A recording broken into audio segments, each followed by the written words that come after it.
வணக்கம். இந்த வீடியோல என்ன பார்க்க போறோம்னா, தமிழ்நாடுல 2026 நடக்கும் சட்டசபை தேர்தலில் த.வெ.க. வலுவாக இருக்கும் மாவட்டங்கள் அடையாளம் காணப்பட்டுள்ளதாக கூறப்படுகிறது.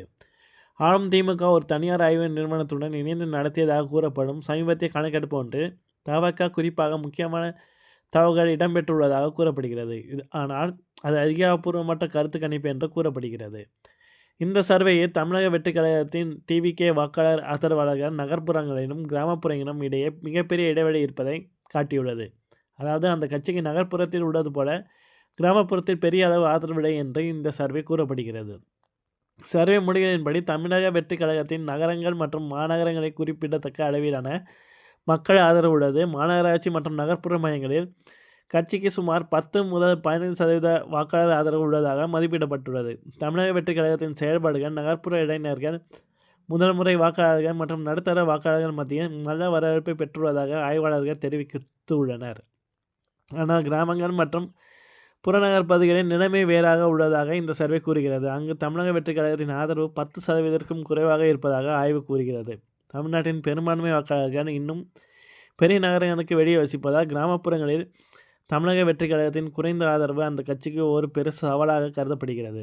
அரசியல் பார்வையாளர்களின் கூற்றுப்படி சட்டமன்ற தேர்தல்களில் கிராமப்புற புறநகர் வாக்காளர்கள் முடிவை தீர்மானிக்கக்கூடிய சக்தியினராக இருக்கின்றனர். இதனால் தமிழக வெற்றிக் கழகத்தை இதை எப்படி சமாளிக்கும் என்று கேள்வி எழுந்துள்ளது.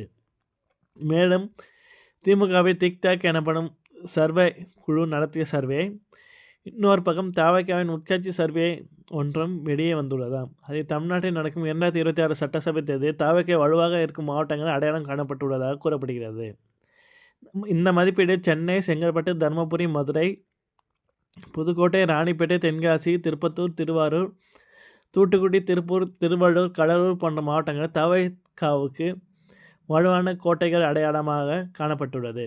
தமிழக வெற்றிக் கழகம் நடத்திய இந்த உட்கட்சி சர்வே தொடர்பாக இந்தியா டுடே ஊடகம் செய்தி வெளியிட்டுள்ளது. அதில் 41,453 மாதிரிகள் ஆய்வு செய்யப்பட்டுள்ளன. இது திமுக 32.9 ஆதரவுடன் முன்னணி வைக்க, தொடர்ந்து த.வெ.க. 31.7 மற்றும் அதிமுக 27.3 ஆதரவை பெற்று உள்ளன. 8.9 பேர் மற்ற கட்சிகளை தேர்ந்தெடுத்துள்ளனர். உட்கட்சி ஆய்வின்படி திமுக 104 இடங்களை பெற்று முன்னிலையை வைக்க, த.வெ.க. 74 இடங்களையும் அதிமுக 56 இடங்களையும் பெறும் என்று கணக்கெடுக்கப்பட்டுள்ளது. அதாவது த.வெ.க. அதிமுகவிற்கு சாதகமான இடங்களில் வென்று இரண்டாவது பெரிய கட்சியாக உருவெடுக்கும் என்று சர்வே கூறுகிறது. நன்றி.